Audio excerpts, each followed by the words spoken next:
Alrighty, fellas. Good morning. Yo, what's up? My name's Patrouski. Welcome back to their PokeMMO stream recap, your daily source of tips, tricks, information, community events, official events, what's happening inside the PokeMMO community. Let's go ahead and, of course, jump into it. I am going to be covering some pretty important topics today, some pretty serious topics regarding the PokeMMO economy. So serious that they will, in fact, get their own video, okay? So that will be its own video, but we do have some catch events and stuff to cover, as always.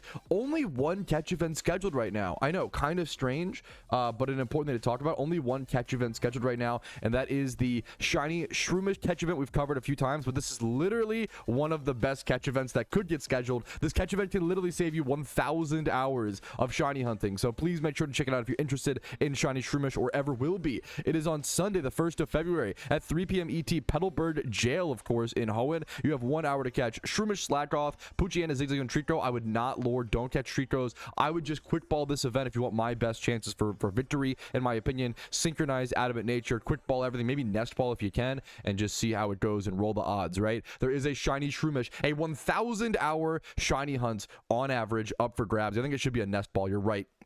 Shiny Shroomish up for grabs, an insane Pokemon, an insane shiny to win, a 1,000 hour hunt on average. Go for that free one. And then next up, this is a really cool PvP event. I don't always shout out PvP events because there's PvP events every single day, and they're always like automated in game. This is a non-automated, if I recall, PvP tournament, and you do have to actually go sign up over on the forums. Everything is under the official events page, okay? But this is a tag team tournament, and it's interesting because so it's a tag team tournament. You need one person that plays OU, I believe, and then one person that plays UU. So a two-person, coordinated team event, as well as the OU player must have Staraptor on their team in every round, and the UU player must have Scolipede in every round. I thought this was really, really funny, and I think it's like really cool idea. I love unique, interesting PvP events like this. So just shout out to Deus Bruno for hosting this, man. It's a really, really cool themed event. This is also on Sunday, the 1st of February at 11 a.m. ET over at Silphco in Kanto. This is the place we would go back in the day to do events, do all the PvP events. This is really nostalgic for me. And then you do need to register. You do need to register. All the extra information is over on the forums. There is a Shiny Staraptor and a Shiny, not and or, but it's and a Shiny Staraptor and a Shiny Scolipede up for grabs. And you also get a little bit of RP as well. So really cool tournament, man. Go check it out. Really cool, underrated tournament. And then other than that, this is going to be our big topic of the day. I'm going to be coming back to this in a quick second. Once again, it's going to be getting its own video, but we are doing a full PokeMMO market analysis today, economy analysis. If you are interested, there's a lot of things to talk about. A lot of serious stuff to have a really cordial discussion about as much as I possibly can. I want the best, but I'm gonna try to get better in 2026 is my goal. Okay.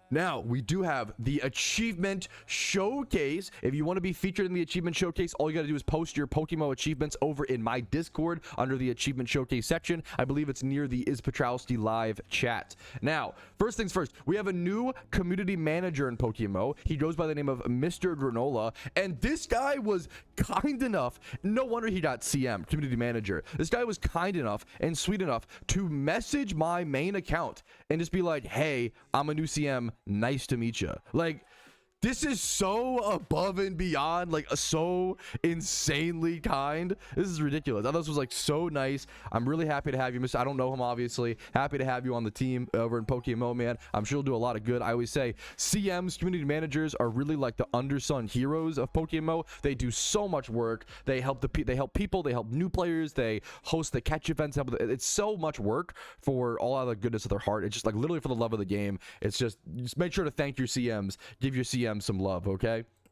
Next up, Sadlight. PokeMMO player was able to unlock Mount Silver after 300 hours. Mount Silver is a huge unlock. It's a big deal. It's really cool to always see someone unlock this. Congratulations to you, dude. It's cool that it actually has that's a reward now to complete the Pokedex. They also got their first ever shiny, a shiny Gigalith. I thought this was really cool. They said this, that PokeMMO was their second ever Pokemon game. I think that's an underrated thing, is like, people will try Pokemon once in their lifetime and like enjoy it or think it's fine, and then they'll find PokeMMO. I see this all the time. They'll find PokeMMO and they'll like love it and they'll get obsessed with it, and it hits a feeling or scratches an itch that other Pokemon didn't quite do, and it's really cool to see people get like so into it, so into it. Next up, Gravity got their first shiny in PokeMMO, Shiny Nincada. This is a really cool, really unique first shiny, man. Congratulations. 18,000 encounters for a 31 speed Shiny Nincada. You don't see a whole lot of first shiny Ninjadas. I thought it was a really cool one. Congratulations over to Gravity. Next up, Keldeo from Team Uxie. Now, I've got to flame you a little bit, okay? You're on an amazing wet streak. Congratulations. Bro, what is this theme? Okay, I don't mean to... Hey, to each their own. It makes me happy that you enjoy it. This theme breaks my eyeballs. I love it. I'm a dark mode Andy. I get it, okay? What is going on here? What... I gotta throw a little... I gotta mute on him a little bit because this theme is crazy to me. But I fucking love you. Team Uxie's been really cool shit. Much love to Team Uxie. This guy's gotten 6 shinies in a row under odds, right? Which is fucking insane. I have to zoom in a little bit so I can actually see, because the theme breaks my eyes. He got it. Now, before the wet streak, he did go 48,000 encounters for a Smeargle, so you gotta give respect where respect is due. 12,000 encounters for a Rapidash. Is that 18? I can't even read it on the 18k, 10k, 10k for the Vulpix, 2k for a Krokorok, 97, almost 10k for a Lantern, 2k for a Pokeyen, which is probably single encounter, and then Starly at 22,000. Like, this is a sick wet streak, man. This is a sick, like, you gotta appreciate. I respect him appreciating the wet streak when it happens. That's, you know, that's just when you shut in for a long time, like what I'm guessing he has. When you shun for a long time, you just learn that you go on these streaks of wet and dry. You gotta appreciate the wet when they happen, get through the dry when they happen. That's kind of the TLDR. All right, next up, we've got a crazy one, man. Shout out to this gamer. Talk about first shinies. How about crazy? What's the craziest first shiny someone could get as their first shiny? What do you guys think? Do you think a shiny Charizard from a Swarm is up there? Because I do. First ever shiny from O Biggins, just under 10,000 encounters. He was watching another PokeMMO streamer, watching Miro. Miro's been goated, by the way. He's been a huge up and comer and coming up very, very fast. Miro's awesome. Check him out over on Twitch. He's watching Miro MMO stream, and he heard him mention that there was a Charizard or Charmeleon Swarm.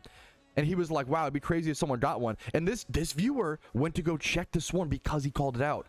And he fucking got his first ever shiny Swarm shiny Charizard. Yeah, Miro with the assist. Like, this is sick, man.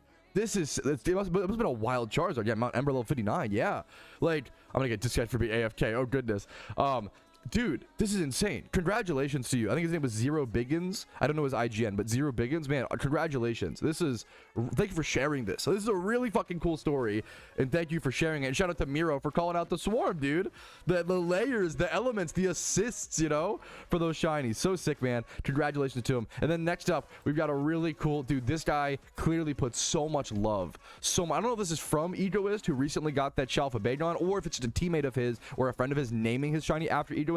I do that a ton, where I name my shinies after friends and teammates, so that might be what this is, but I'm not sure. But T-Star got himself a 5 times. He got a shiny, you know, Drillbur Excadrill. He bred it up. He put so much love into it, so much Pokeyen. A lot of people, myself included, get a shiny Pokemon, throw it in the box, move on to the next shunt, right? That's why because I do that. I have a lot of respect for people who put the next step, the next many steps, that extra love into the shiny, making this a secret shiny, giving it hidden ability access. That's like 1 million Pokeyen right there from Prismatic Pearls, making it 5 times 31. I can't imagine how much this probably cost him, like 60 to 80 mil, maybe more for the secret. Like a ton of Pokeyen was pumped into this, maybe 100 mil or some shit. Like a ton of Pokeyen was pumped in this, a ton of love, a ton of like, to do this, it takes browsing the GTL for like months and months and months, looking for the right breeders often. Like it's so crazy, man. Yeah, Drillbur's an egg shunt, so he had to like get the shiny at first and breed it up. But this is just really fucking cool, really impressive from T-Star, man. Congratulations.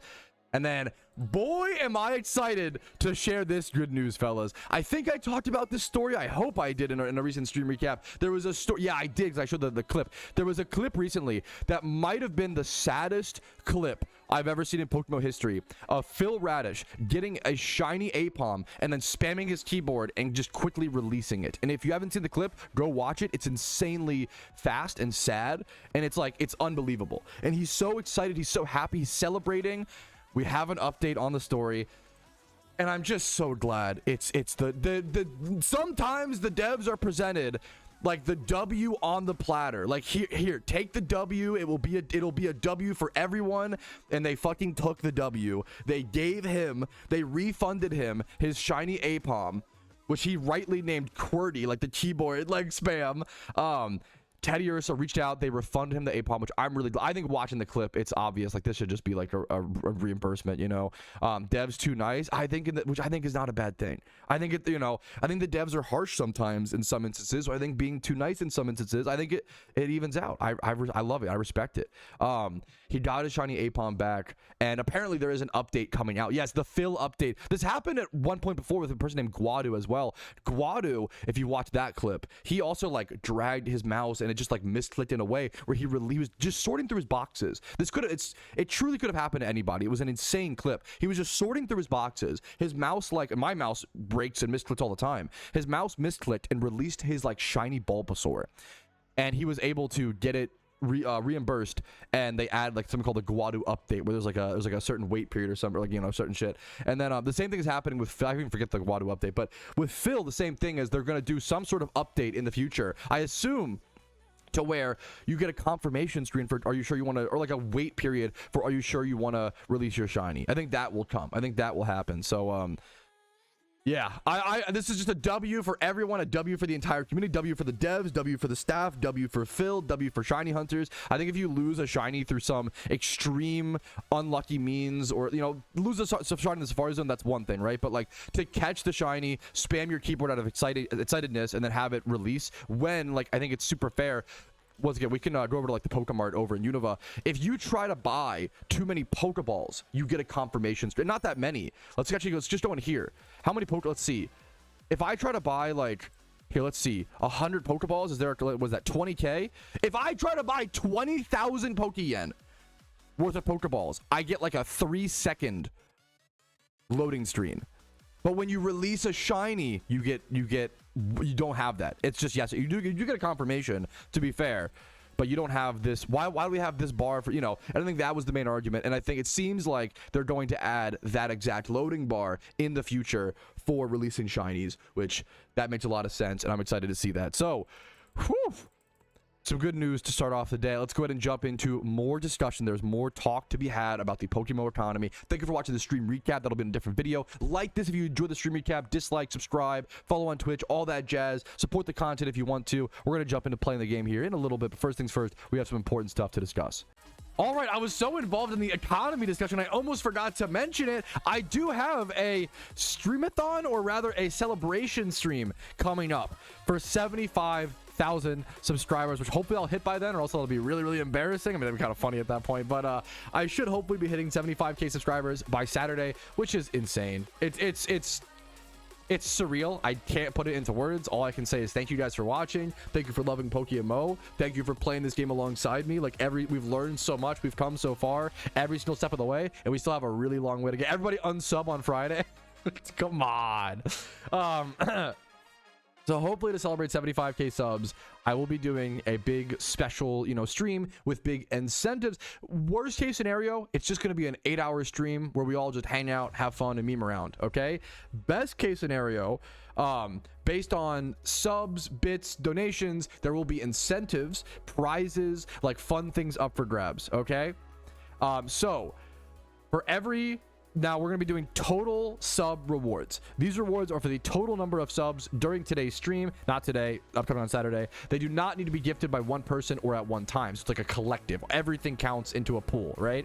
It is only going to be Twitch subs because last time people tried to abuse YouTube memberships based on different geographical locations, whatever. There's alternatives for bits and dinners or whatever. 5 subs will equal a randoms PvP game. That's like a quick one just to like kick things off, have a fun little reward at the start. If I get 25 total subs in that stream, which hopefully, you know, I'll start a 1 hour of Shuntathon where I will be shiny hunting a specific Pokemon, and then everybody who comes and shunts that Pokemon alongside me. If you get a shiny, you'll get a prize from the prize box Pokemon over on my main account.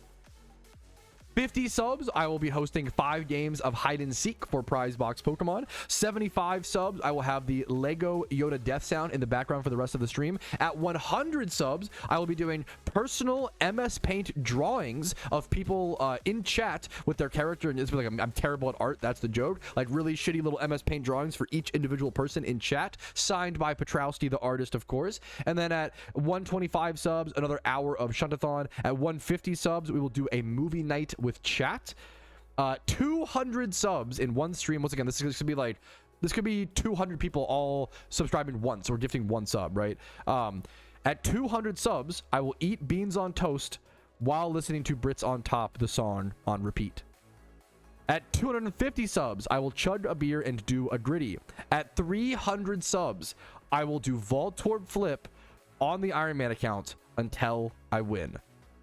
At 400 subs, I will try to do the Pokemon rap until I get it correct.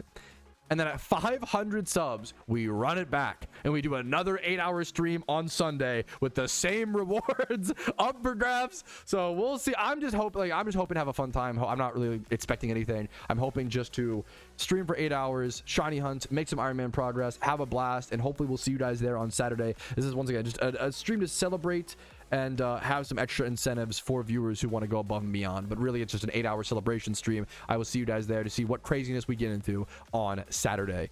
Ooh, we just randomly ran into the... Look at this. This is a cool thing to run into in the wild PokeMMO world, bro. This guy has the Keldeo.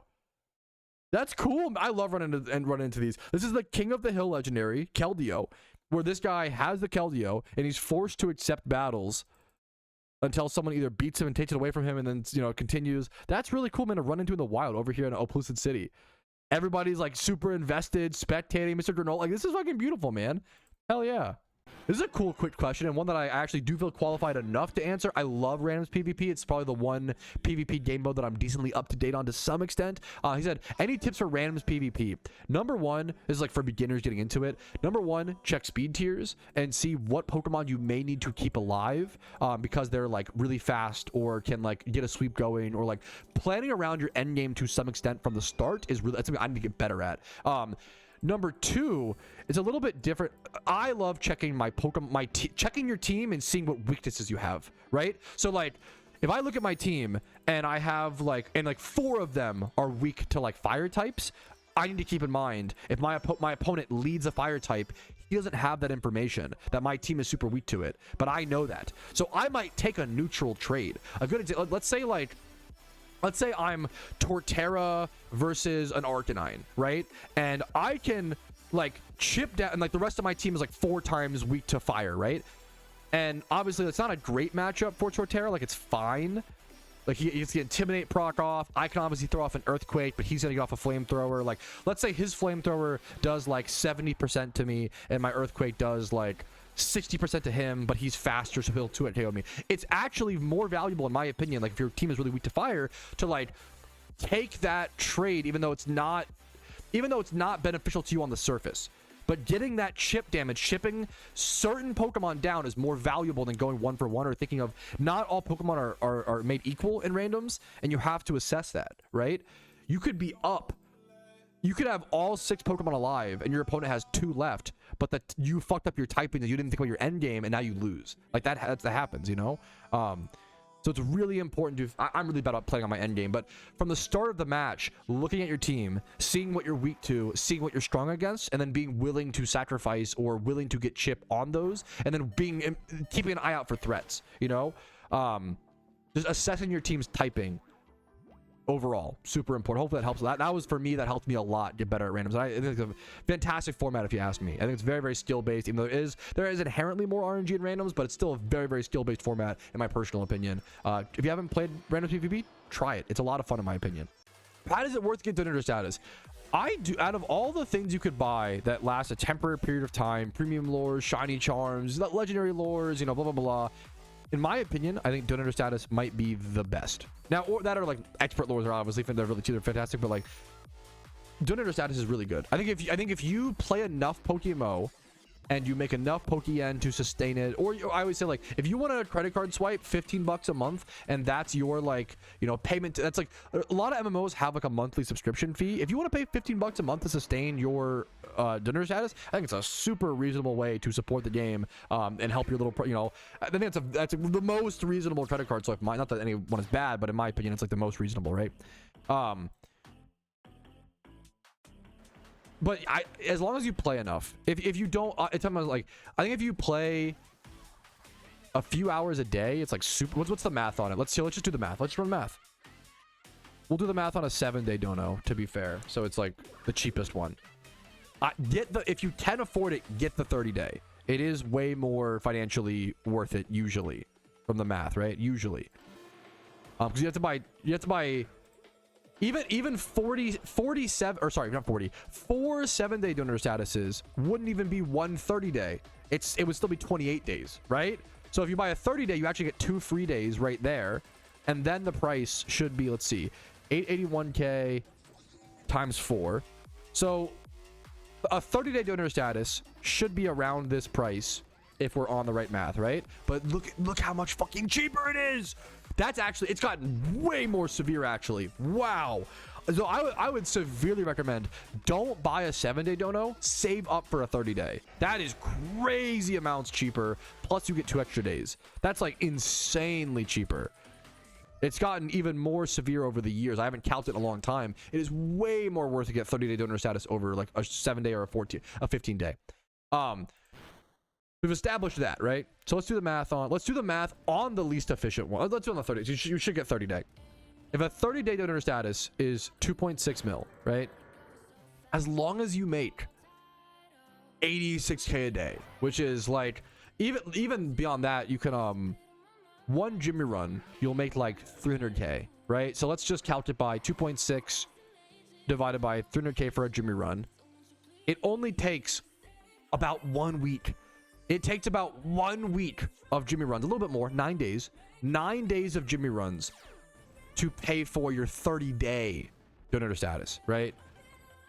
Donor, in my opinion, as long as you're playing Pokemon actively, I think donor statuses are extremely worth it. The hatch time is nice, a little bit of extra Pokeyen's nice. The shiny rate boost. If you don't care about shinies, now that's the big thing. If you don't care about shinies at all, it might not be worth your donor status. But if you like shinies a little bit or care a fair bit, I think it's definitely super worth it. One of the more worth it RP items in my opinion, or just, you know, consumable temporary limited time items. Or not limited time, but like, you know what I mean? An item that wears off over time. This is legitimately a good question. Someone said, why do people list things like super potions on the market that can be bought at a PC for cheaper?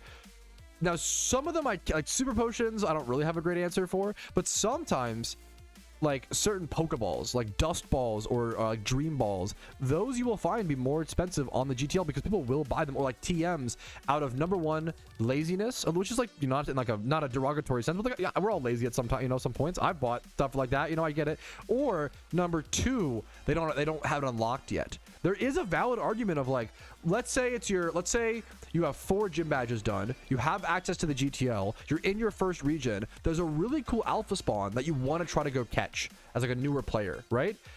I think it's worth to go buy timer balls off the GTL and go try to catch that, have timer, because if you try to use ultra balls, that's gonna suck, right?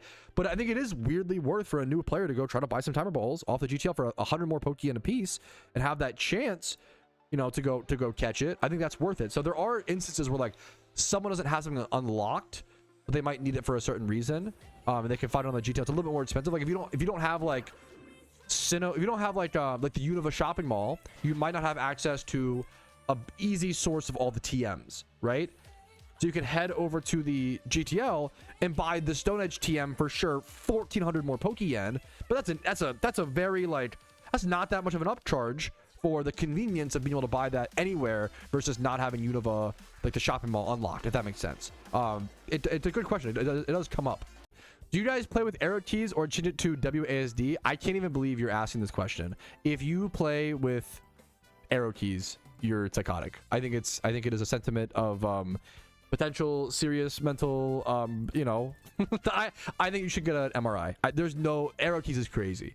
You've got to switch. The first thing you do when you load up PokeMMO, switch your controls to WASD, and then switch your music volume to 0%.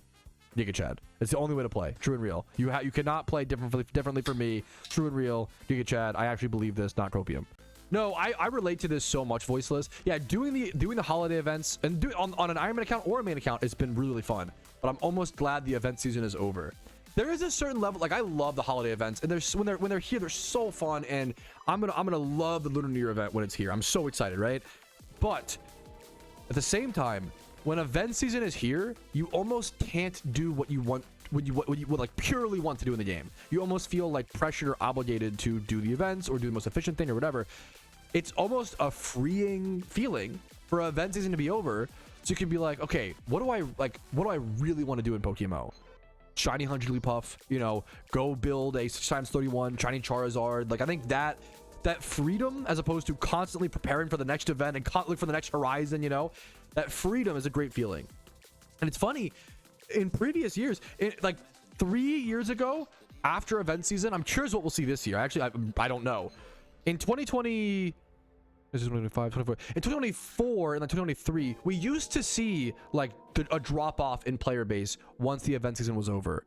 Last year, if you remember, last year was the first time where we actually saw an uptick in our perceived, you know, perception. We don't know for sure. We don't have the player base numbers, but it seemed like we saw an uptick in the player base once the event season ended. Because I think players were very excited to just get back to what they want to do and get back to like the normalcy of PokeMMO. Event season is so much fun. It's a blast. It's also a fucking lot. And it's like, you know, it's kind of like a really, like, imagine you have a weekend where like Friday you have like your wife's birthday, Saturday you have like your son's recital, or Saturday you have, you know, blah, blah, blah, like a full packed weekend, right? On one end, you're very excited and it's a lot of fun and you're doing things that you love, right? But on the other end, you're like, thank fuck that weekend is over. I'm exhausted. Like, I can't wait to get back to like the normal, like that's, you know, it's kind of like that feeling is like the end of the PokeMMO events. Great question, great sentiment to, you know, I think it's probably like a lot of people feel that way, you know? Great quick question for anybody who doesn't know, it's worth mentioning. Someone said, how many days left until the Lunar New Year event? It should be dropping, we don't know for sure, obviously, around February 17th, which is from time of recording, what is that, like 20 days? We're about 3 weeks or so out. We're about 3 weeks or so out from the Lunar New Year event, so definitely keep on your radar. I do have preparation guides for both raids for the Lunar New Year event, as well as just general preparation for the event. So check those out if you haven't seen those, if you're interested. There is Lunar New Year event preparation stuff out. I started playing PokeMMO a week ago, and since I found your channel, I only just started, so I'm probably not going to be able to participate in the Chinese New Year event. Bro, I don't count yourself out. The Lunar New Year event is amazing for new players. It's really, really good. The only thing you might not be able to do is probably raids. I think, you know, acknowledging, you know what, I'm a new player, I probably can't do raids. That's based, I respect that. But like abundant shrine grinding, farming swarm, trying to fight maybe the Zodiac trainers. Watch my prep guides. I have not to like, but they hope only if they're helpful. They should be hopefully helpful, right? If you're a newer player, don't count yourself out of the Lunar New Year event. The Lunar New Year event is literally the most friendly, you know, new player event. I see so many new players being like, I probably can't do this event because I'm new. Like, no, I promise you can do something. I promise you. And the Lunar New Year event is like the most new player friendly event. So please, please, please, not trying to show my content, only watch what's helpful to you. But please go check out my prep guides. You can do a ton of stuff as like most of the stuff as a new player, but it is okay to be like, you know what, raids or investing, probably can't do that. That's a based, you know, line to draw. Yeah, someone was saying, look, there's a really rare item on the GTL, Patrouski. The only tiny mushroom. It's 50 million Pokeyen. It must be rare. I don't think this item is rare. I think I could be wrong. I'll go check. What happened is, for those who don't know, mushrooms used to be able to be used. Yeah, like it's a whoever is doing this is very funny. Someone like clearly noticed, like, how is there actually did someone buy out tiny mushrooms? Like, is that what happened? Wait, that's amazing. That's such a meme. Like, tiny mushrooms, all they do now, I'm pretty sure all they do in the game is sell for 250 yen. That's it. Mushrooms used to be used to actually relearn moves, similar to how heart scales do. But they actually ended up, they realized that when the economy was spread between two items, it made it so heart scales were cheap and mushrooms were cheap. So they unfortunately made the change to get rid of the mushroom relearner, and that made it so that heart scales were the only item used to relearn moves, and that did help the heart scale economy for a while, to be fair. But now the heart scale, similar to other economy issues, it's kind of fall into the same problem. So hopefully we see this, you know, but that's it's funny to see someone trying to manipulate the tiny mushroom economy is a good bit. Alrighty though, fellas, I think that is going to wrap up today's stream and stream recap. I hope you guys enjoyed. Like it if you did, dislike if not. Subscribe for daily PokeMMO videos. I do upload every single day. Follow me on Twitch for streams Monday through Thursday at 12 p.m. ET, and that big streamathon coming up Saturday. Be there or be square. Thank you, Jakespeare. Discord's down below, and if you want to go above and beyond and support the content, YouTube memberships, Twitch Primes, Twitch sub, PayPal, and Venmo donations do go an extremely long way in allowing me to make the content that I do. You guys really allow me to be here. Thanks for watching. Have a great day. I'll see y'all tomorrow. Have a good one. But for now, peace arena. Yo, what's up? Outro Patrouski here. I wanted to take this second to say thank you so much for watching the entire video. It is thanks to people like you I'm able to make the content that I do, as well as everybody whose name is listed here. That's it for me. Have a fantastic day.